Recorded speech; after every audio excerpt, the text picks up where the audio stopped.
Hoje nós vamos iniciar seminários de Bioquímica e Biologia Molecular, na disciplina de seminários, né, na nossa pós-graduação.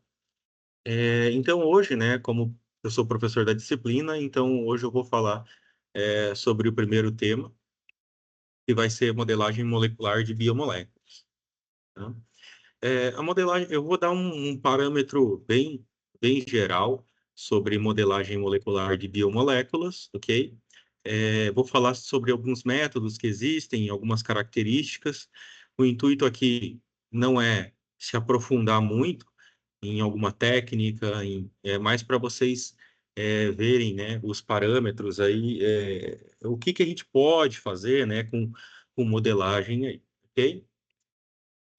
Tem algumas coisas que eu não vou comentar, pode ser até tópico de uma próxima, de um próximo seminário. Bom, pessoal, então, primeiramente, né, a gente tem que tentar entender o que é a modelagem molecular e o que de fato pode fazer em química. Pessoal, aqui eu não quero, eu quero deixar claro que não só em química, tá? Eu vou dar mais um enfoque em química, bioquímica, biomoléculas, mas a modelagem molecular ela serve desde, desde a física, química, materiais, biologia, farmácia, enfim. Então, se vocês entrarem geralmente numa indústria farmacêutica, vocês vão ver algum grupo estudando, modelando algumas moléculas, geralmente mais na área de química medicinal, e depois depois eu vou comentar isso mais para frente, mas eles fazem um screening virtual, selecionando algumas moléculas com melhor aptidão. Depois vai para o pessoal, geralmente o pessoal da síntese orgânica, onde eles constroem essas moléculas em laboratório, e depois vai para o pessoal dos testes, né? E daí dos testes, geralmente, hoje em dia, né, tem uma concordância muito boa com a parte computacional, mas geralmente essa equipe, ela geralmente trabalha junto para questões de feedback e para ver como é que andam todas as coisas durante o processo, tá? Mas o desenvolvimento de uma molécula, desde o planejamento computacional até os seus testes, é um caminho longo. Mas não vai ser esse o enfoque do nosso seminário hoje, tá? É, então, modelagem em computadores e lei de Moore. Não sei se vocês já ouviram falar na lei de Moore, tá? Mas Moore foi um cientista da computação, é, que é, ele falou o seguinte, que vocês sabem que a quantidade de transistores em um processador de computador geralmente é proporcional com o poder desse computador. E ele tinha dito, né, alguma das coisas que ele falou, que a contagem da quantidade de transistores, geralmente, né, ela ia dobrar a cada 2 anos, né? Então, não sei se nós aqui da sala virtual somos mais ou menos da mesma época, mas eu lembro que o meu primeiro computador, era um Intel Duo, né? Funcionando ali em perto de 2 MHz de frequência. Hoje nós temos computadores, todos os nossos computadores aqui, eles são dezenas de vezes melhores do que os computadores que a gente utilizava ali no ano de 2004, 2005, aí, para quem já usava computador mais ou menos nessa época. Hoje, nós sabemos que aqui está até 2015, aproximadamente, né? Precisa ser atualizado isso daqui. Eu acabei não atualizando, mas hoje nós sabemos que a partir do ano de 2021, que daria mais ou menos aqui, a lei de Moore ela já não é mais válida. A quantidade, a miniaturização e a quantidade de transistores dentro de processadores de CPUs, elas estão dobrando de tamanho em menos de 2 anos, né? Então, a partir dos anos 2015, a partir de 2015, mais ou menos, nós vamos ter aqui um crescimento consideravelmente exponencial. Aqui tem uma projeção um pouco melhor, né, do aumento do poder computacional. Então, aqui, né, cálculos por segundo, né, por $1. e aqui é o ano, né? Então, e aqui alguns graus de comparação, né? Então, seguia uma trajetória ali interessante. No entanto, nós podemos perceber que, com o advento agora da inteligência artificial e tudo, esse crescimento aqui, ele vai ter um crescimento exponencial, né? Então, hoje aqui, mais ou menos nos anos, nós estamos mais ou menos por aqui assim, né? Então, nós temos computadores, a capacidade, né, de cálculos por segundo comparado com a capacidade de processamento de um cérebro, de um rato, né? Ali perto de 2040, 2030, 2040, naquela década de 30 ali, é calculado que a gente possa ter níveis de processamento, cálculos por segundo comparável a um cérebro humano, e lá para 2060, comparado com todos os cérebros dos humanos, né? Se a gente resistir até lá, a humanidade resistir até lá, né? Comparar com todos os humanos aí, com todos os cérebros, né? E por aí vai. Quando a gente fala de, agora falando mais específico de modelagem molecular. Quem trabalha com química computacional e modelagem molecular, geralmente trabalha com um desses dois mundos, o mundo clássico ou o mundo quântico, tá? Nós sabemos que os átomos e moléculas, eles são muito pequenos, então todas as leis, basicamente, que regem eles são da mecânica quântica. Mas aqui nós não estamos falando como que eles funcionam no mundo quântico, mas aqui nós falamos como nós tratamos eles em modelagem. Nós podemos tratar eles, o comportamento de átomos e moléculas, por mecânica clássica, entende-se mecânica clássica como mecânica newtoniana, ou por métodos de mecânica quântica, né? Então, cada um tem suas vantagens e desvantagens. A mecânica clássica ela é muito boa para a gente estudar macromoléculas e sistemas multimoleculares, né? Então, quando a gente está falando de biomoléculas ou biomacromoléculas, geralmente os métodos clássicos eles são melhores, mas eles são melhores realmente do que os métodos quânticos? Hoje sim, tá? Mas por um motivo muito específico. É, as macromoléculas e macrobiomoléculas, eles são sistemas muito grandes para a gente fazer uma modelagem de uma forma, de uma forma bastante precisa, né? E se a gente englobasse métodos quânticos em sistemas muito grandes como esses, nós teríamos um grande problema que o cálculo, muito possivelmente, ele não iria terminar, né? Se a gente tivesse um computador capaz de executar cálculos em nível quântico em sistemas macromoleculares, nós, possível, com a capacidade de processamento que nós temos hoje, até mesmo em muitos supercomputadores, iria demorar muito, porque são sistemas muito grandes. Já na parte de mecânica quântica, é, é um método muito bom, são métodos muito bons, muito precisos, dão resultados bastante interessantes, só que devido à complexidade, dos cálculos, geralmente nós trabalhamos com moléculas mais pequenas, né? Então, por exemplo, essa molécula representada aqui, ela já é uma molécula de tamanho considerado médio, tá? Para tratamento de mecânica quântica. Se a gente for trabalhar com mecânica quântica, um método melhor e um método mais robusto. Mas qual é as grandes vantagens da parte quântica, né? Que a gente consegue prever muitas propriedades, principalmente propriedades eletrônicas, estruturais e espectroscópicas. Nós sabemos que todas as reações químicas, não só reações ou como interações também não ligantes, eles são regidas pelos elétrons. E geralmente os métodos clássicos, eles desconsideram os elétrons no seu tratamento.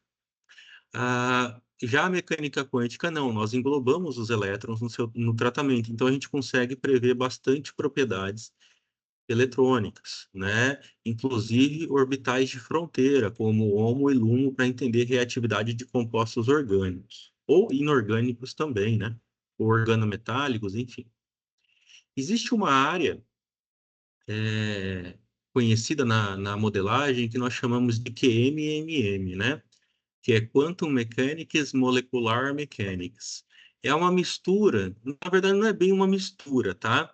É, é um tipo de modelagem que engloba os dois grandes métodos, os métodos quânticos e os métodos clássicos.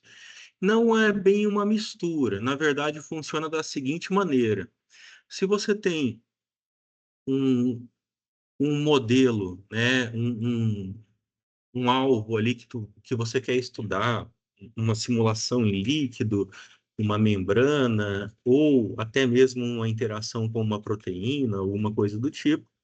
Só que o modelo, o sistema, na verdade, né, o sistema ele é muito grande.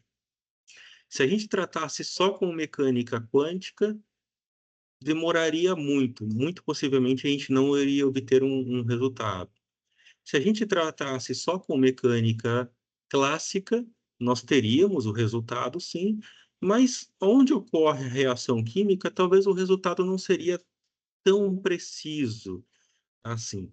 Então, os métodos de QMMM, nós fazemos com que a região de interesse onde ocorre as interações e as interações e as reações químicas que são de importância para nós, essa região aqui nós tratamos com mecânica quântica e o restante do sistema nós tratamos com mecânica clássica, né? Então, como vocês podem ver nesse desenho aqui, né? Uma interação entre algumas, aqui na verdade uma molécula organometálica, né? Tem um átomo de metal aqui, mas que interage numa determinada região de uma proteína. Essa região nós tratamos com métodos quânticos e o restante de todo o sistema nós tratamos com mecânica molecular, né? Mecânica clássica. Fazendo dessa maneira, nós temos uma representação bem melhor do nosso sistema, tá? Só que um dos desafios desse método é a região de interface aqui entre mecânica molecular e mecânica quântica. Às vezes, para a gente acertar a modelagem na região de interface, ela não é muito simples assim, tem vários desafios.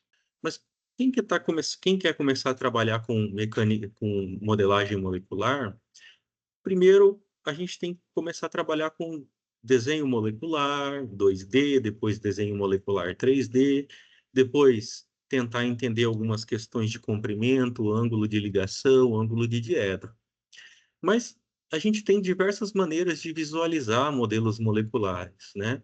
Se vocês, antigamente, muitos computadores eles não tinham interface gráfica, então a gente tinha que fazer tudo na mão, né, as posições X, Y e Z dos átomos.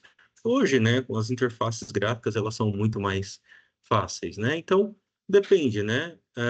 Os átomos, uma molécula pode ser representada de diversas maneiras, e no modelo molecular simples, os átomos eles são representados de cores diferentes, comprimentos de ligações também são diferentes, tá? Então, nessa molécula aqui, nós podemos ver que os átomos de carbono são em cinza, os hidrogênios em branco, os halogênios, né, laranja e verde, nitrogênio, enfim. Claro que isso é do programa Spartan, né, que é um programa de mecânica quântica. Mas dependendo do software que a gente utiliza, varia bastante. Também nós temos diversos tipos de visualização desses modelos, né? Geralmente, esses dois geralmente são os mais utilizados, né?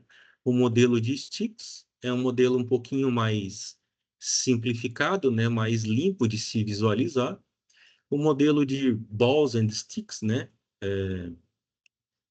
Geralmente, para quem trabalha com moléculas um pouquinho pequenas, principalmente na parte de mecânica quântica, que é a parte que eu trabalho, geralmente nós utilizamos mais esse modelo aqui. Depois tem o preenchimento, né, Space Fill, onde a gente já começa a ver volume atômico, enfim, tem diversos outros tipos de modelos que a gente pode visualizar essas moléculas. a visualização de modelos de proteínas, né? Imagine a gente utilizar esses modelos que eu mostrei anteriormente aqui para uma proteína, né? Para um modelo que é muito grande, uma molécula que é muito grande, né? Então, acaba ficando um pouco confuso, né? No mínimo, para falar isso, né? Então, a gente pode ver aí centenas, né? Às vezes até centenas de milhares de átomos presentes em uma proteína. Então, fica um pouco complicado de se ver. Geralmente, nós vemos uma proteína, uma macromolécula, né, peptídica, nós vemos mais por esse tipo de modelo, né, onde nós temos as alfa-hélices, as folhas beta, paralela, antiparalela, os loops, né? Quem é da área da bioquímica, da farmácia, da biofísica, geralmente está bastante acostumado de se ver estruturas de proteínas e enzimas dessa maneira, que fica um pouco mais fácil e esse molde aqui, esse modelo, nos permite ter uma visualização bastante completa de como a estrutura da proteína ela é, né? Porque geralmente a estrutura terciária e a estrutura quaternária, né? Então, facilita bastante a nossa visualização. Também nós temos a visualização de modelos de superfície, né? Então, nós podemos visualizar uma superfície ah, desde uma superfície um pouco mais simples, né, com uma micela, ou superfícies mais complexas, né, que depois eu vou comentar sobre os métodos semi-empíricos, onde a gente talvez até pode ver uma superfície externa de um vírus, né, completo. Então, isso aqui é um mapa de potencial eletrostático, é relativamente antigo, tá? Hoje tem bastante melhores aí, né? Principalmente para quem faz docking, né? O grupo aí da professora Cadma e demais outros grupos aí que faz docking, né? Geralmente a gente consegue ver a interação, né, de pequenas moléculas ou pequenos, talvez candidatos a fármacos aí e drogas interagindo com sítios ativos de proteínas e enzimas. Só estou mostrando como são os modelos moleculares, geralmente, como é feito, né, hoje. Bom, mas para a gente começar a modelar, o ideal seria dar um curso de modelagem, né? Então, dar toda a parte teórica e depois vocês trabalharem isso, com a mão mesmo, né? A mão na massa, né? Então, primeiro nós temos que definir uma geometria molecular. Essa molécula representada dessa forma aqui são 4 átomos de carbono e átomos de hidrogênio. Essa molécula é a molécula do butano, tá?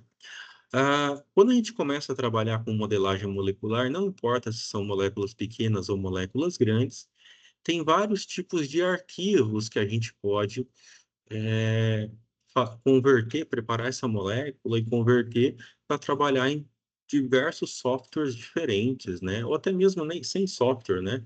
Você pode criar o código aí para rodar também, né? Então, explicando bem brevemente, né? Nós temos aqui alguns átomos.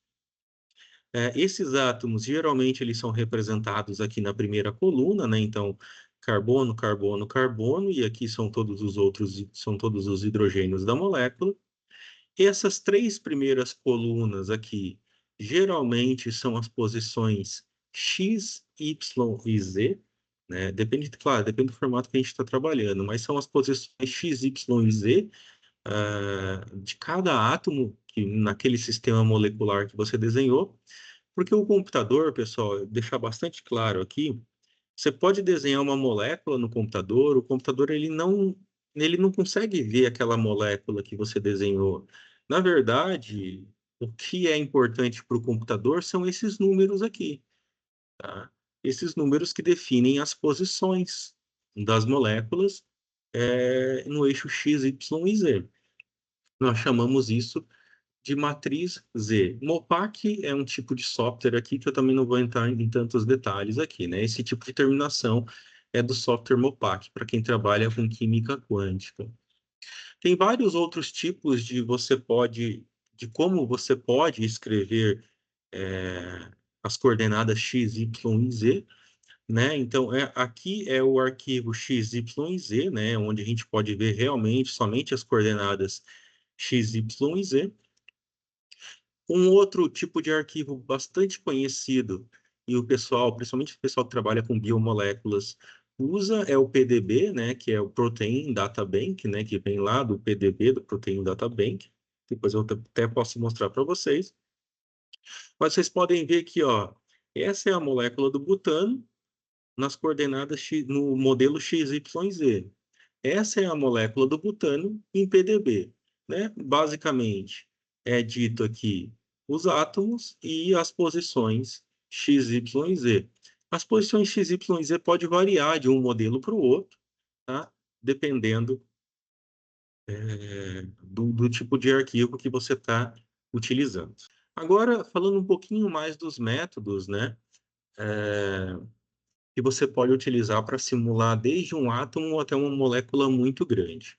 Pessoal, para quem trabalha geralmente com sistemas grandes, sistemas moleculares e biomacromoleculares, geralmente utilizam mais nessa área aqui, ó. Então, a gente está aumentando a complexidade do sistema. Então, nós utilizamos mecânica molecular, né, que é os métodos de mecânica clássica, ou alguns métodos semi-empíricos, tá? Que eu já vou comentar sobre esses métodos semi-empíricos aqui. Essas duas grandes classes de modelos são muito boas para sistemas grandes e complexos. Depois, se a gente quiser aumentar a complexidade do cálculo, né? Então, indo da direita para a esquerda, a gente aumenta a complexidade do cálculo, e da esquerda para a direita, a gente aumenta a complexidade do sistema. Então, não adianta você utilizar um modelo muito complexo para estudar um sistema muito complexo, tá? Se você quiser estudar um sistema muito complexo, você utiliza esses métodos, mas você tem um preço a pagar, geralmente, né? Que é a acurácia. Ah, professor, mas eles não são métodos que não têm muita acurácia? Na verdade, eles têm acurácia, sim, dentro dos limites deles, mas eles são cegos, né, vamos dizer assim, por alguns aspectos, principalmente aspectos eletrônicos, né, os elétrons, que regem basicamente todas as interações e as reações químicas. Sistemas um pouco menores, nós trabalhamos com esses dois métodos aqui, né? Os métodos Hartree-Fock, que foram os primeiros métodos puramente mecânica quântica a surgir. Depois, o método mais utilizado em mecânica quântica, com certeza, hoje em dia, é a DFT, que é a teoria funcional de densidade, que é geralmente o que o nosso grupo de pesquisa utiliza. São diversos métodos que a gente são métodos muito robustos, é, complexos, mas são robustos, e o custo computacional ele é relativamente é, considerável, né? Então a gente pode ser utilizado para alguns sistemas, claro, não tão complexos, mas dá para a gente utilizar sim. Depois, nós temos os métodos pós-Hartree-Fock, que somente para moléculas bem pequenas. Aqui, esses métodos pós-Hartree-Fock são métodos extremamente bons, só que são métodos um pouco mais complexos. Nós chamamos isso de métodos ab initio, né? Métodos ab initio no latim significa do princípio, ou a partir do princípio, né? Que são métodos que nós não temos nenhum parâmetro empírico aí, né? Somente as resoluções das equações da mecânica quântica. Esses métodos pós-Hartree-Fock nós podemos utilizar em pesquisas aqui na UFPR, só que só se você trabalhar com moléculas pequenas.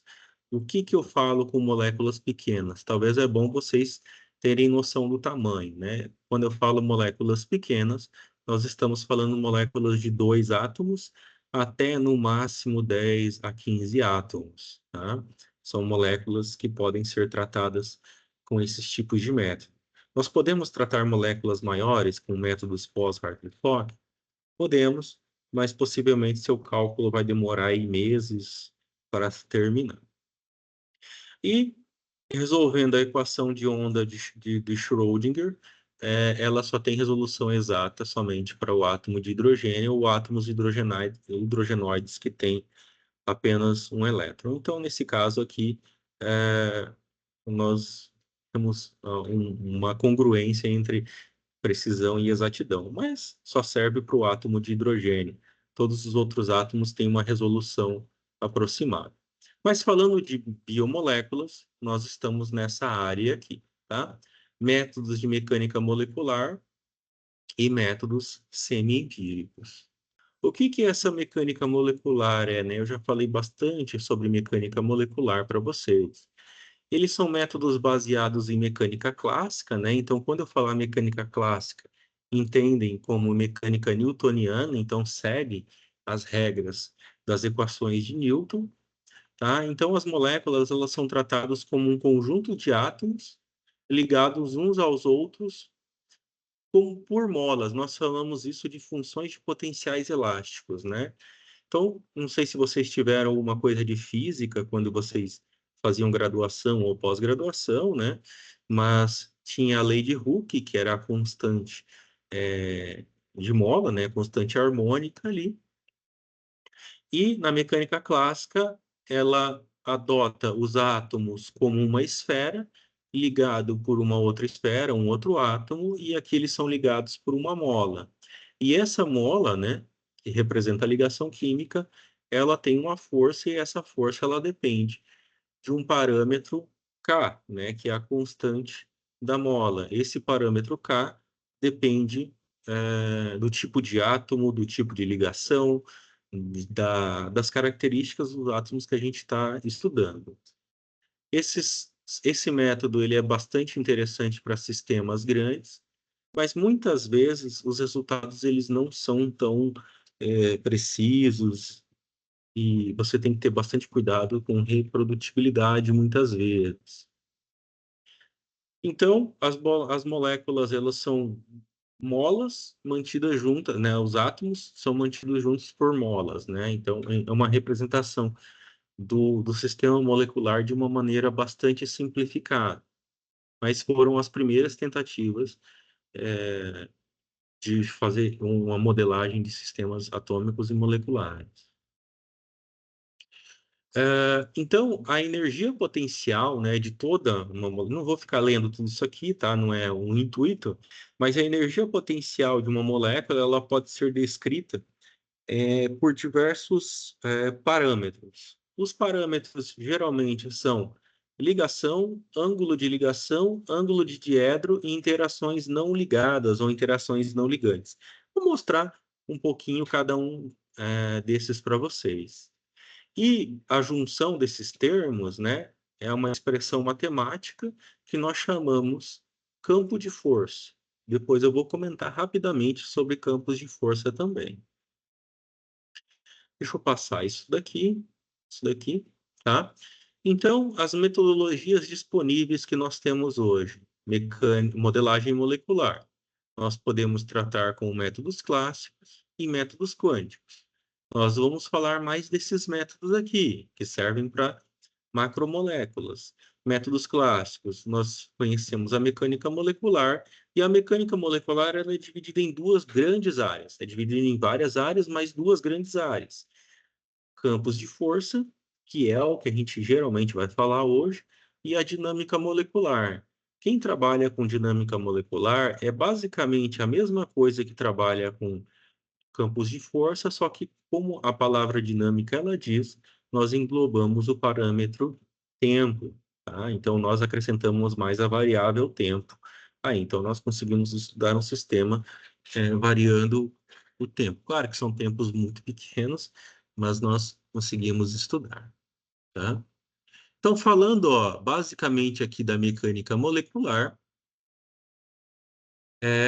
o ferramental dela é a mecânica newtoniana.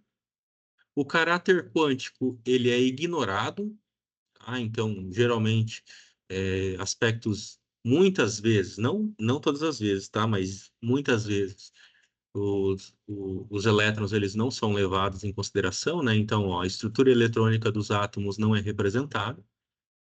Os átomos são vistos como esferas carregadas, então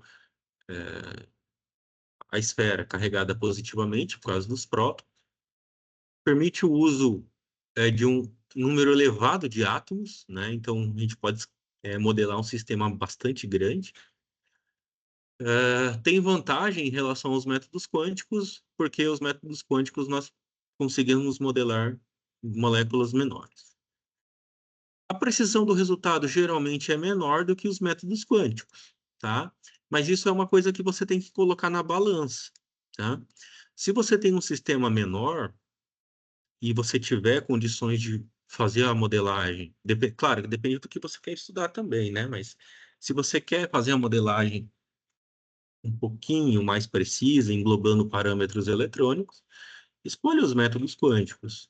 Mas se o seu sistema ele é muito grande, ou talvez você não tenha um poder computacional bom, talvez é melhor você ir para os métodos de mecânica molecular, né? Os métodos mais clássicos aí.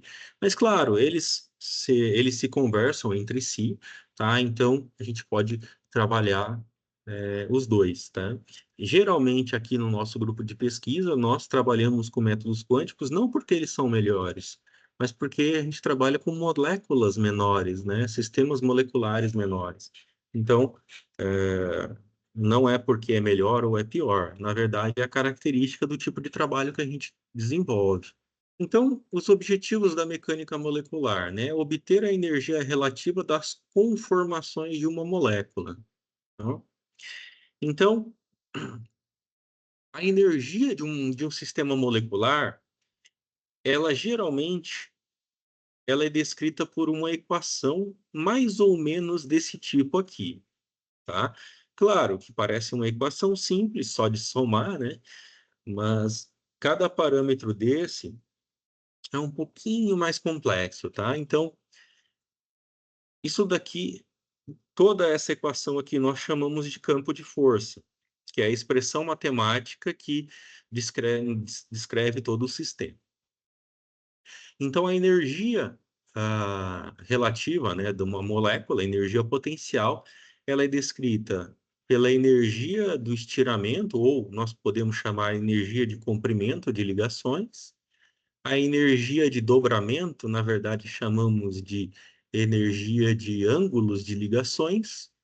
A energia torsional, que na verdade, nós chamamos de ângulo de diedro, mais o termo das interações intermoleculares, que são as interações não ligadas. Então, aqui são interações ligadas, comprimento, ângulo e ângulo de diedro, e interações não ligadas.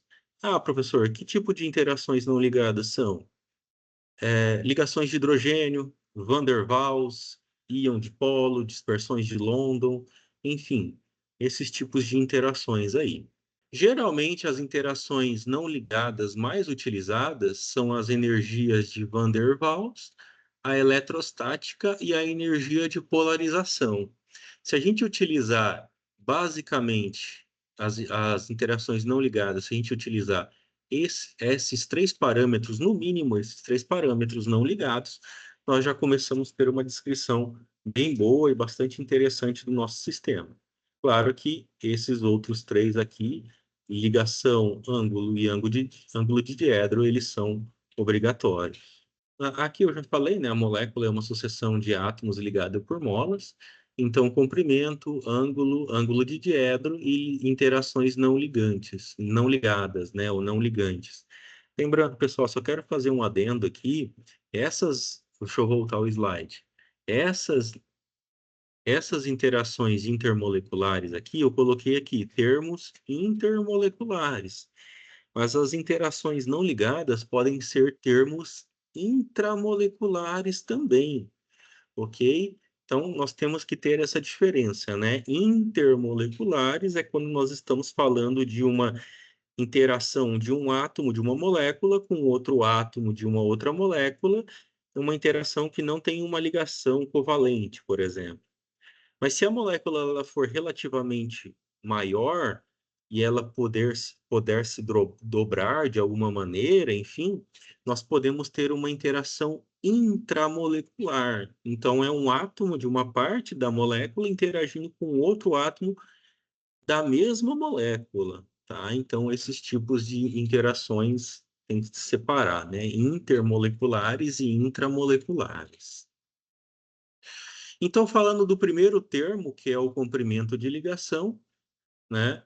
Ela é regida aqui pela posição de equilíbrio dos átomos e a constante, que nós chamamos constante de mola, na verdade é um K, e esse K ele depende da natureza dos átomos, se são átomos pequenos, átomos grandes, átomos leves, átomos pesados, muitos elétrons, poucos elétrons, enfim. Tá? O segundo parâmetro é a energia de dobramento, né, que é o ângulo. Então, ó, o primeiro parâmetro, estiramento, né, nós precisamos de 2 átomos para determinar cada parâmetro. O segundo, nós precisamos de 3 átomos para determinar cada parâmetro, que é um ângulo de ligação. E o terceiro parâmetro é o ângulo de diedro. Tá? Para determinar ângulo de diedro, energia de ângulo, de torção, ou ângulo de diedro, nós precisamos basicamente de 4 átomos. Então, dentro das interações não ligantes, nós temos as interações do tipo van der Waals, que tem algumas, né, mas geralmente interações do tipo de polo-dipolo, de polo-dipolo induzido, dispersões de London, enfim, todos aqueles tipos de interações que geralmente vocês veem lá nas disciplinas básicas de química, né? Ligações de hidrogênio, enfim. Antigamente se falava, só fazer uma observação, antigamente se falava pontes de hidrogênio, não é mais recomendado falar pontes de hidrogênio, tá? Hoje em dia é falado ligações de hidrogênio. Parâmetros eletrostáticos também são importantes, né? Cargas e densidades de carga, né? Então, por exemplo, a molécula de água aqui, nós temos maior densidade nos átomos de oxigênio e menor densidade eletrônica nos átomos de hidrogênio. Esses parâmetros, eles também, muitas vezes, eles são levados em considerações, tá? E a energia potencial eletrostática é descrita pela lei de Coulomb. E aqui eu também não quero entrar em detalhes para não me alongar muito. As interações eletrostáticas, nós temos esses tipos de interações, íon-íon, íon-dipolo, dipolo-dipolo, dipolo-induzido e dipolo permanente, dipolo induzido, né? Então, são diversos tipos de interações. Aqui meu intuito não é explicar cada tipo de interação, né? Mas é só mostrar para vocês que tem diversos tipos de interações eletrostáticas diferentes. E cada tipo desse geralmente é um parâmetro naquela equação, né? Quanto mais parâmetros a gente colocar naquela equação, muito possivelmente a gente vai ter uma descrição melhor do nosso sistema. Então, o campo de força, né, force field, é a somatória dos 3 parâmetros geométricos de ligação e todos os outros parâmetros que interferem na geometria, mas que não têm uma ligação covalente ou semicovalente aí. Então, aqui está um exemplo de um campo de força, né, um pouquinho mais completo, né, utilizado para moléculas orgânicas, né? Então, nós temos os 3 primeiros parâmetros aqui, ó, comprimento, ângulo e ângulo de diedro, e todos os demais parâmetros, eles são parâmetros de interações não ligantes, interações eletrostáticas, enfim. Tá? E nós temos diversos tipos de campos de força, né? Temos campos de forças específicos para moléculas orgânicas, então esses parâmetros eles são ajustados somente para moléculas orgânicas, outros somente para lipídios, outros somente para aminoácidos, peptídeos, outros somente para açúcares, carboidratos, enfim, então depende do tipo de sistema, você vai utilizar um campo de força. Ah, professor, eu tenho que construir meu campo de força? Se você quiser, pode, mas geralmente os campos de força eles já são implementados, todos eles já quase ou quase todos eles já são implementados em softwares de modelagem. É só você ter o conhecimento e escolher o campo de força que você quer, tá? Geralmente, deixa eu passar aqui, ó. Geralmente, muitos dos utilizados tem mais, né? Mas tem esse Universal Force Field, o UFF, que cobre todos os átomos da tabela periódica e alguns isótopos.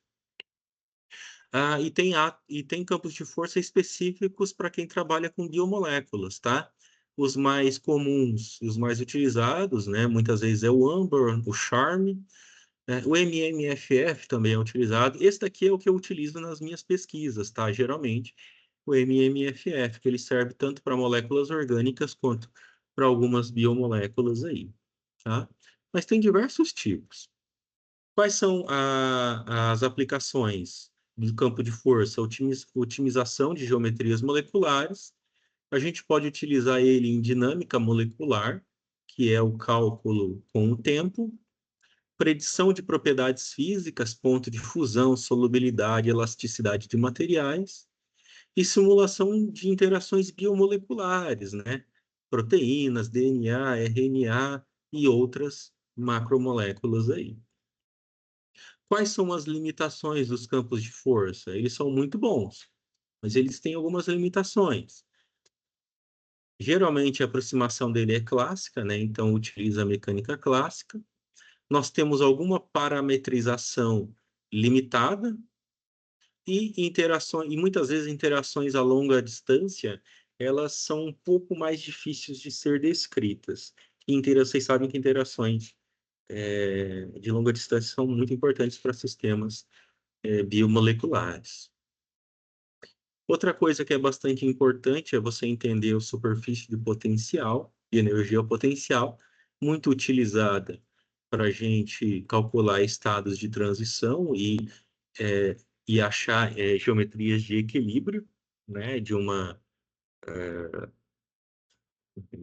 determinada molécula ou de um sistema de potencial. Geralmente a gente vê esse gráfico em 2D, mas na verdade ele é um sistema 3D, né? Que muitas vezes a gente não acha o mínimo global, a gente pode achar o mínimo local, enfim.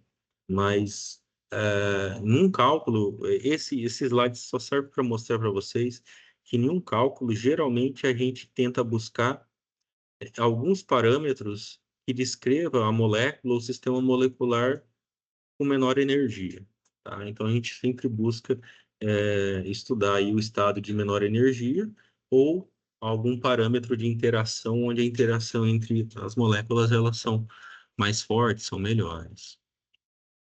Alguns softwares para quem trabalha com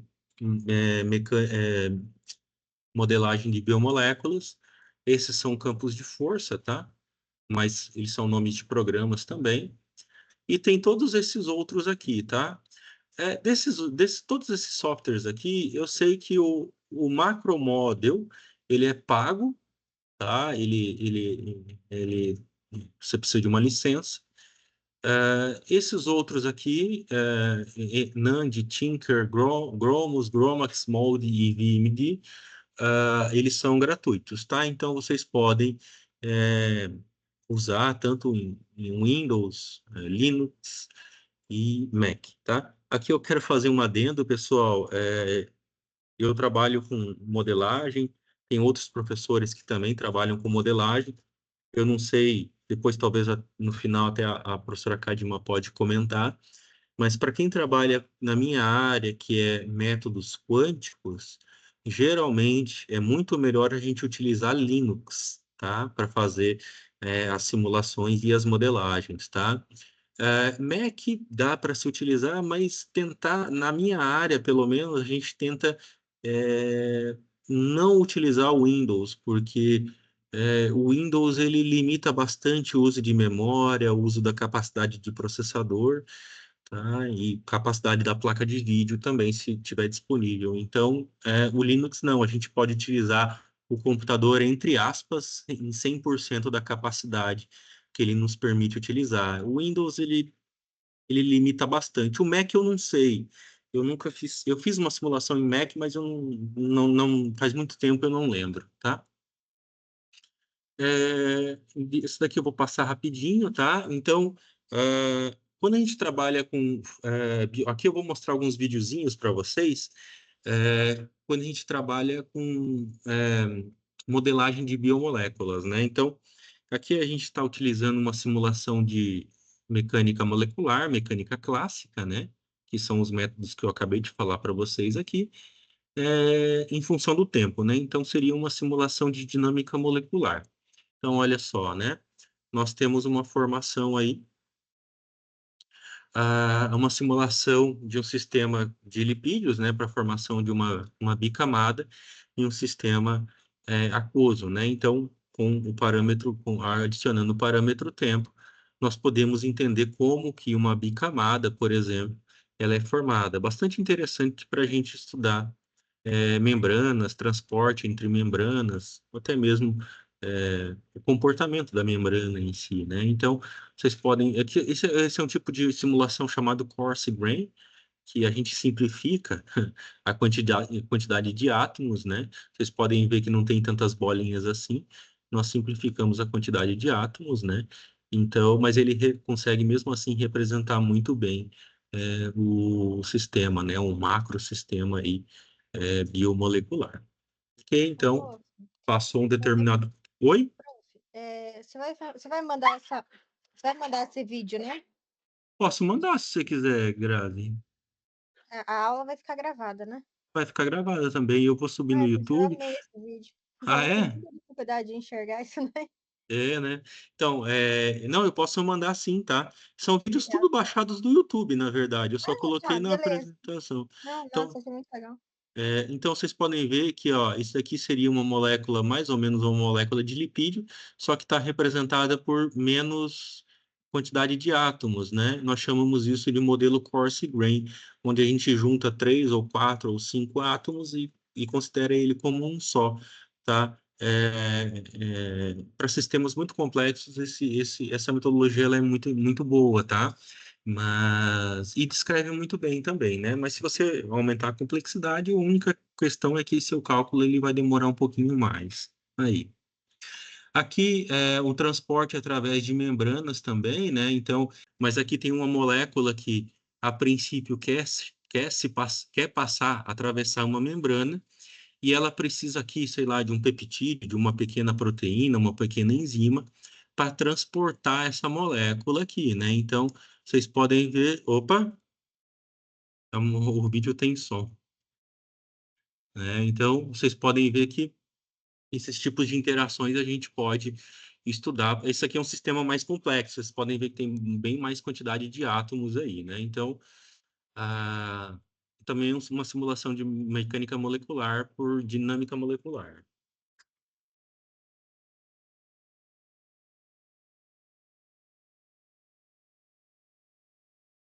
Então, ela só vai conseguir atravessar quando interagir com aquele pedaço ali de proteína, enfim, não sei exatamente o que que é ali.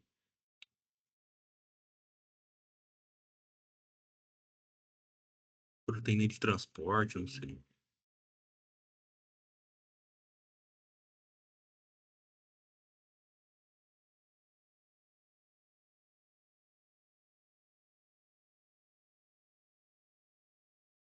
Então, agora ela consegue atravessar o sistema.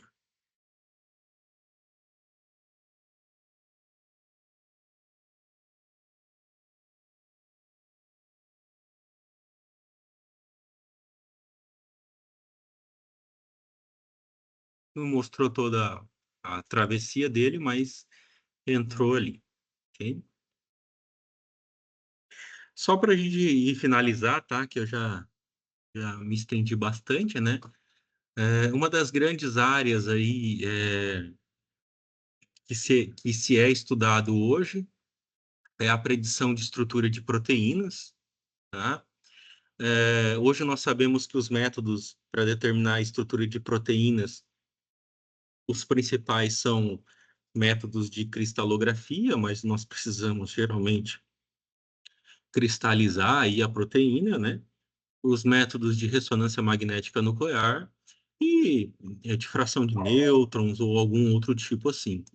Mas o legal seria se a gente conseguisse prever a estrutura de uma proteína somente com a sequência de aminoácidos prever isso por modelagem. Então, hoje em dia tem bastante gente estudando isso, né? Então, somente com a sequência de aminoácidos, né? Então, a estrutura primária de uma proteína, a gente prever todo o enovelamento, né? As interações desde a estrutura secundária, terciária e quaternária de uma proteína, né? Então, aqui a gente pode ver um estudo onde aqui nós tínhamos a estrutura, deixa eu colocar aqui o ponteiro novamente, nós temos a estrutura aqui cristalina e a estrutura predita. Então, vocês podem ver, claro, uma não está em cima da outra, mas as duas, elas, né, estão batendo bastante, né, estão batendo bastante aí visualmente, pelo menos, né, nas suas estruturas. Então, esse tipo de enovelamento de proteína, pessoal, a gente pode tentar estudar elas por métodos de modelagem. Então, se você tiver somente a sequência de aminoácidos, hoje já existem alguns métodos que a gente prevê a estrutura delas, né? Então, por exemplo, aqui era para ter um videozinho novamente, aquela hora eu consegui aqui. Então, aqui é um enovelamento de uma proteína, né? Então, enovelamento de um peptídeo, na verdade, né? Um pequeno peptídeo em um ambiente misto, né, de água e TFE. Então, ó, deixa eu parar aqui só para explicar o que está acontecendo, tá? Essa estrutura aqui, translúcida aqui, seria a estrutura verdadeira, e essa daqui, isso daqui, seria a parte, a sequência de aminoácidos, somente a sequência de aminoácidos, tá? Então, a gente coloca um campo de força ali e ajusta diversos parâmetros, até fazer com que, somente com a sequência de aminoácidos, com o passar aí da modelagem, nós conseguimos prever a estrutura, né? No caso, isso aqui é um pequeno peptídeo.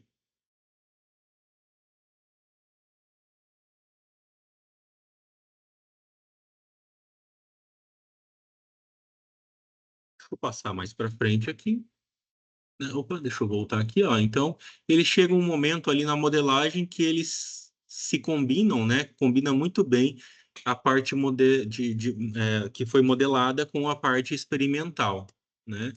E aí, no final, né, nós temos ah, uma, uma,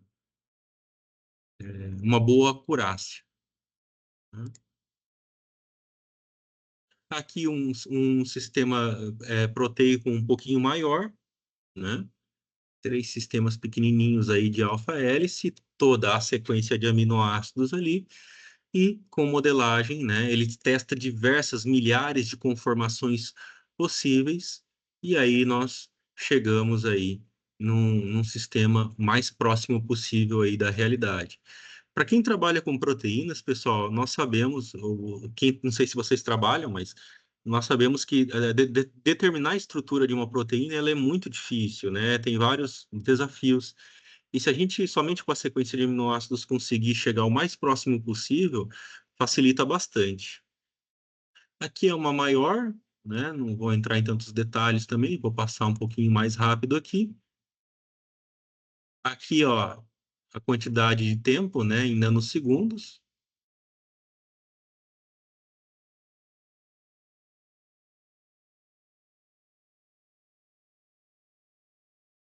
Para nós, né, pessoal, nanosegundos, microsegundos, é uma escala de tempo muito pequena, né? Mas para sistemas moleculares, essa escala de tempo é bastante, né? Então, essa simulação aqui, ela foi feita em, acho que, se eu não me engano, 14 mil, um pouco mais, né, nanosegundos aí. E, e aí chegou a estrutura. Então, existe até um jogo, eu até esqueci de colocar o slide aqui, pessoal. Tem um jogo, não sei se foi criado por uma universidade, um instituto de pesquisa dos Estados Unidos, que se chama Fold It, né? É tudo junto, né? Fold It, né? Fold It, que é um jogo que você pode jogar, acho que celular também, em computador, e o jogo é você fazer novelamento de proteína. tá? É um jogo, para quem está querendo começar nessa área de modelagem de proteínas, é um jogo bastante interessante. A gente começa a ver diversas estruturas diferentes, enfim, né? Então, é bastante interessante, ok? Pessoal, então, é o que eu não tenho uma finalização aqui ao seminário, né? Mas o que eu queria mostrar para vocês, basicamente, seria isso, né? Todos não, né? Mas uma boa parte aí das metodologias que existem para o estudo de biomoléculas. Vocês perceberam que eu não dei enfoque para métodos quânticos, porque não era esse o objetivo, mas se um dia vocês quiserem, eu também posso falar um pouquinho sobre os métodos quânticos. E eu, particularmente, eu não trabalho com esse tipo de modelagem aqui, né, puramente proteína, essas coisas assim. Mas se um dia eu puder ajudar alguém, aí se alguém tiver alguma dúvida em algum tipo de modelagem eu puder ajudar, seria um prazer aí, tá bom, pessoal? Então, com relação à apresentação, é isso.